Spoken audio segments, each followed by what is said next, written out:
Hey, what up? What up? What's going on? It's B plus. What's up, positive people?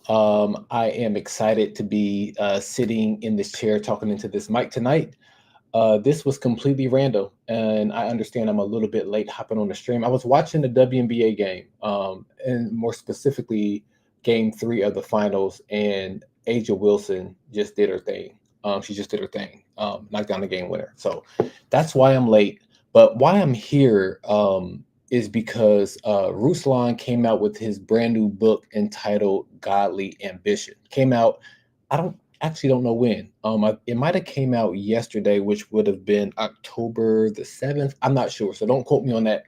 But I did check out the book. So I was at work today. I had to do a whole lot of manual labor at my office job today. So I just kind of I threw it on. Actually, I saw whose post was it? It was, I want to give him credit. Untitled. Yeah,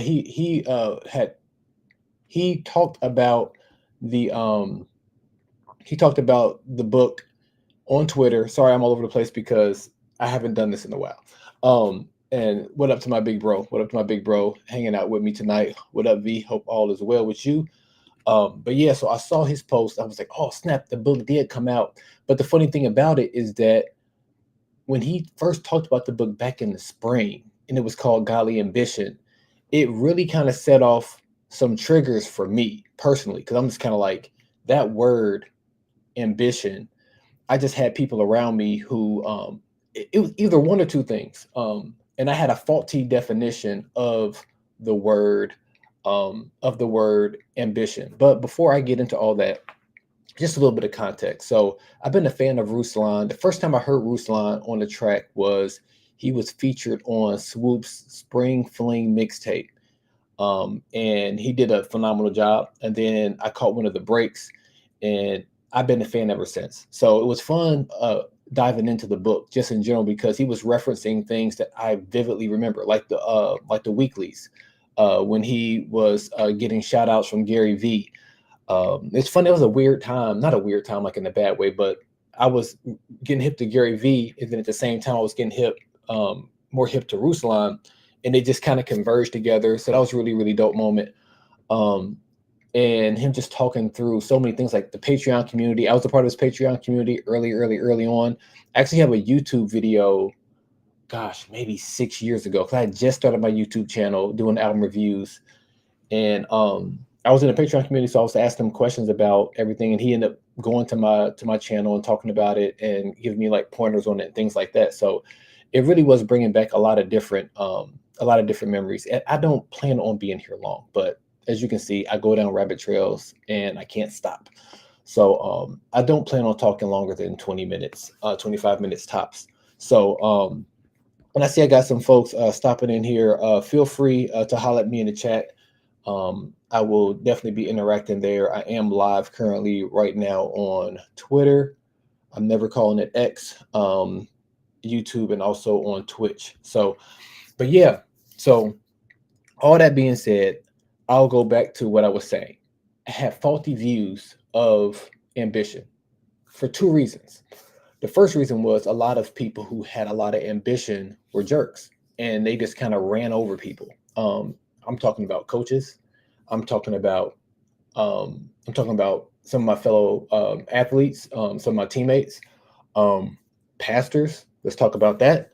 In particular, I had one pastor who he was incredibly ambitious and just ran over so many people. I always talked about it as if he was driving an 18 wheeler, and he was just, that trailer was getting whipped all over the place, running over stuff, running over curbs, running over mailboxes. It was just, everybody else was just getting driven by his wild ambitions.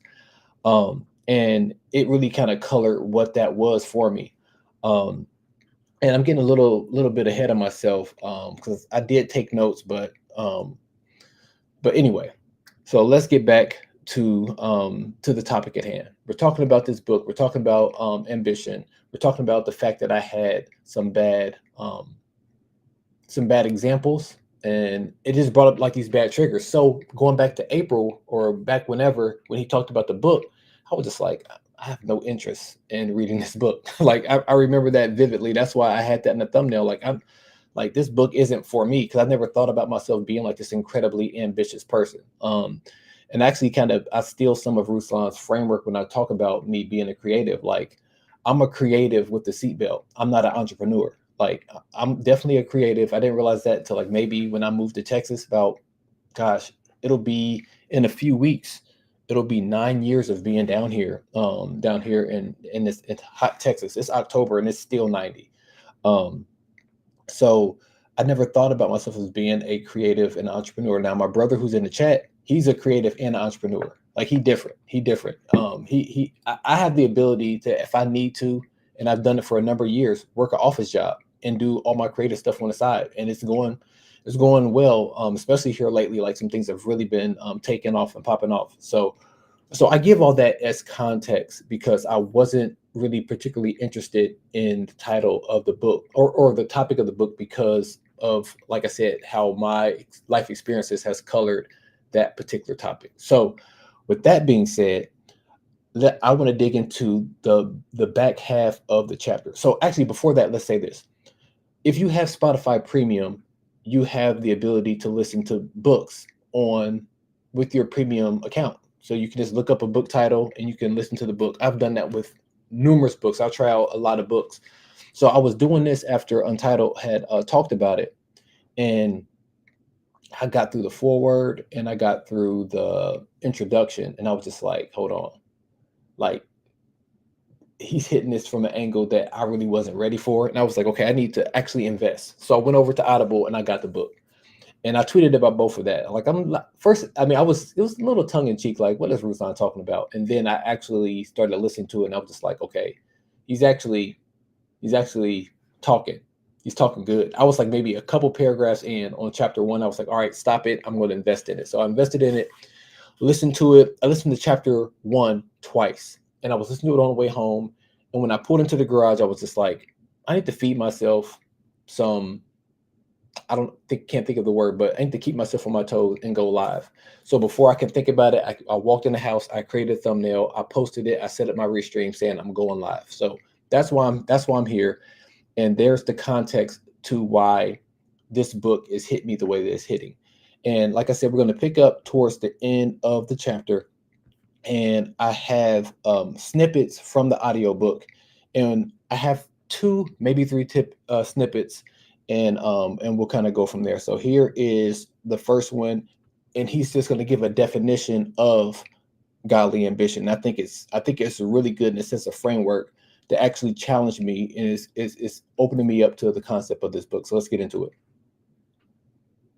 Throughout the rest of this book, whenever I use the word ambition by itself, I'll be referring to godly ambition. I want you to catch the vision for this. In the New Testament, the Greek word philotumiomai means to strive earnestly, to aspire, to be ambitious. It shows up 3 times. In Romans 15:20, Paul talks about his ambition to preach the gospel where Christ was not known, so he wouldn't be stepping on someone else's turf. The same word is used in 2 Corinthians 5:9 in the context of pleasing God, and in 1 Thessalonians 4:11, the emphasis is on making it our ambition to lead a quiet life. A heart for the gospel, a desire to please God, living a humble life. In a nutshell, that's godly ambition. If I can encapsulate what this type of ambition looks like in a single word, it would be stewardship. Now, I really, really, really love that because about a year ago, I'm wearing this shirt called Legacy Builder. I went to a conference. It was put on by B.J. Thompson. He wrote a book, and actually I have the book over here on my bookshelf right here. He wrote a book a few years back. It's called Awaken a Better You. If you're a fan of Lecrae, you know who B.J. Thompson is. He's referenced him in a couple of songs. He's one of the people that was around when Reach Records first got started. He's the guy that witnessed to Lecrae on, I believe, on North Texas. I'm butchering the name of the college, but so you know who BJ is if you're a fan of Lecrae. So I went to his conference, and one thing that I was really struggling with at that time was imposter syndrome. It's in feeling, what's the word I'm looking for? Feeling inadequate. I've struggled with that for a very, very, very long time, and it comes and goes. I have times where I don't struggle with it at all, and then there's times where I struggle with it a lot. So so this idea of stewardship kind of as a callback to a year ago when I went to BJ Thompson's Legacy Builder Conference. And it was a dope experience. It was a super fire experience. And J. Paul, he Like You was the song he had with Lecrae way back in the day. He was there and he spoke into my life and talked about the parable of the talents. And he basically was saying, like, you can't let imposter syndrome weigh you down, because that's going to keep you from using your time, your talent, your treasures for the kingdom. So I wonder, like, now that I've listened to this first chapter of this book a couple times now, and I wonder if Ruslan's gonna go that way as he talks about stewardship, just because I never had the framework of these three pillars as it relates to ambition. Like he said in Romans 15, verse 20, a heart for the gospel, and 2 Corinthians 5 and 9, a desire to please God. And then in 1 Thessalonians chapter 4, verse 11, living a humble life. And it's interesting because that Thessalonian chapter, that's really like one of my life verses. I just want to love God, love my wife, love my family, and service people. That's all I want to do. That's been, like I said, one of my life verses. And then also with this type of framework for ambition, like the lie that I told myself that I'm not really an ambitious person and things like that, like I got to really kind of think about my life and think about, I am pretty ambitious. Like I was in middle school, and my father, my brother can attest to this if he's still in the chat. He would bring home the big dance. He would bring home the big dance, the NCAA bracket, 64 teams back then, and we would all fill it out. And I would go in the basement and I would act out being both teams. And then I remember one day I told my dad, like, I'm gonna play for one of these teams. And my dad told me, like, you're gonna have to be really good. And then like my response was, well, then I gotta be really good then. And because he was like, this is Division I. This is big stuff. This is the step before the NBA. And I was just like, well, I want to play for one of these teams on this bracket. So I did play Division I basketball. And that's an ambitious thing to go after. And you have to be really good to attain that. And don't say that to toot my own horn, but like I loved eat, sleep, and drink basketball. I always laugh and tell people that, like, my first love is basketball.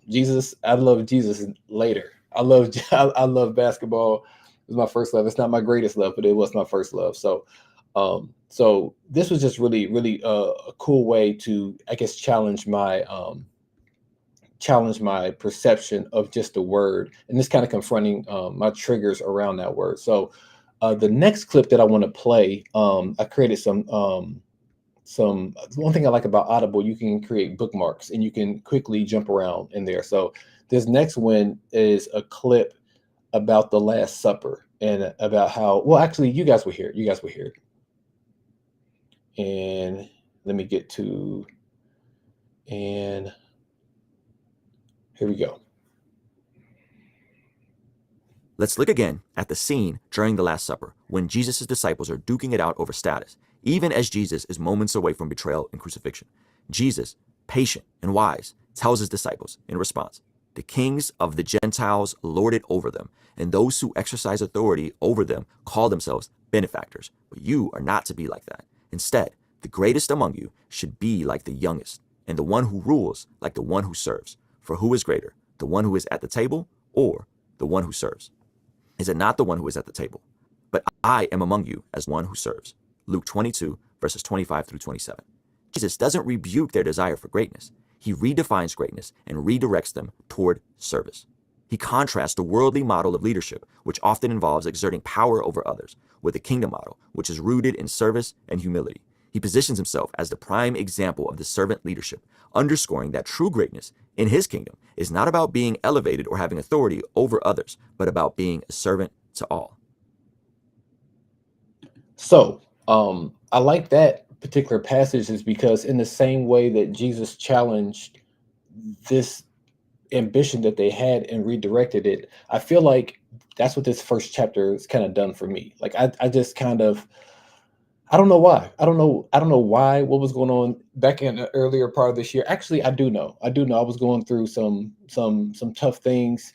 And yeah, so maybe that's the reason why I got triggered that way, and I was just kind of like godly ambition, like wasn't that I felt like there was no such thing as it. I don't know what it was. I don't know what it was, but it's like sometimes if we're honest, sometimes we hear certain words, and because of our life experiences, we'll just discount people, we'll discount ideas, we'll discount artists, we'll discount pastors, all based upon like this life experience that we have, or just somebody that we look up to has talked poorly about any of those things, or talked poorly about a particular word, or you listen to one particular news station too much, and they've kind of colored a whole narrative around something that you quite frankly don't know much about. You don't. But because you value them so much, now you're letting them color this whole this whole situation. And I don't and I feel like that's what I've done with the word ambition. I kind of make it feel like, well, you just want the spotlight. So you're kind of you're kind of bigging yourself up because you want the credit, and that's the only reason why people are ambitious, because they want the credit. And it's funny because like a callback to Ruslan's Patreon. I remember the conversation, and I have one of the clips out on YouTube, and it's funny, I still have one unlisted that I never posted because I was asking Ruslan about that very thing. I was asking him way back then. This is maybe 6 years ago. I was asking Ruslan, like, I was really struggling with like I want to grow my channel, but like I don't want to do it in a bad way. I don't want to do something that's like outside of my character. I don't want to do clickbaity stuff. I don't want to do the whole drama route and spilling the tea and stuff. Like I don't know the right terminology. Like going that whole route. So we talked about it. He was just kind of like, well, like you have to bring something that's worth them spending their time. And I was really even struggling back then with like, well, then I just won't do it. I just won't do it. But over these last few years, I've kind of kicked that habit a little bit. But I mean, you can be ambitious, and going back to what like his framework for it, for a desire to please God, and that's really just like that's just my heart. Like God's given me this platform with Holy Culture Radio. He's given me a platform at my job. He's given me a platform. It's starting to bud and bloom at my church. He's given me these different platforms. And then another callback to the imposter syndrome conversation that I was having, that Jay Paul was talking to me about, as far as like burying your talents. I just don't want to be in that position. I don't want to um, do what he was talking about in the book. Is like this like kind of false humility of like you have to be poor. You have to be poor. Like poor in spirit means that like no, like just get the book. Get the book, because he fleshes it out better than I'm going to be able to recall it. And I don't want to have you guys thinking that Ruslan don't know what he's talking about, because trust me, the brother knows what he's talking about. Um, and I'm only one chapter in, and I've gotten all this out of it. So, um, have I even played the second clip yet? Yeah, I did play it. See, I'm all over the place. Y'all pray for me. But anyway, I just really think that this has been really cool for me to have this term challenged, and now I get an opportunity to rethink it, and it's coming at a great time. It's coming at a great time. I've had a recently I had a fun video go viral on TikTok, and like I had a one YouTube video that it's currently sitting at like 100 and maybe close to 140K views, and like my homie Lank helped me set up my TikTok, and I have 1,000, like in one day, no, in 1 week, I have 1,000 followers on the TikTok talk.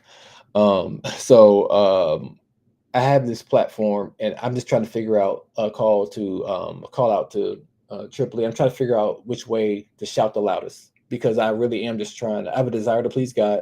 I have a heart for the gospel, and at the same time, I desire to have a humble and peaceful life. So I'm looking forward to getting into the book, and I love how. I mean, at this point, I'm like, I might just need to buy the physical copy, because I feel like I'm going to be writing in the margins a whole lot as I read this book. But I love how he ended chapter one. He ended it with a prayer, and I thought that was fire. I don't, like I said, I don't know if this is not like I said. I'm thinking back. I just had a conversation with Lank before I went live. I don't know if this is going to be a. I don't know if this is going to be a. Um, a ongoing series. I don't know if I'm gonna do every single chapter. Maybe I'll do a couple chapters, and maybe I'll just get like some different clicks on here. All right, my brother's asking what's the TikTok. It's the same thing, DJ_B_plus, and I put another underscore under it because somebody already had the other one. So that is the TikTok account. So but yeah, so back to the thing. I love that he ended this with the prayer. So let's get the prayer, and then we're gonna go ahead and sign off. And it's towards the end here. Towards the end, yeah.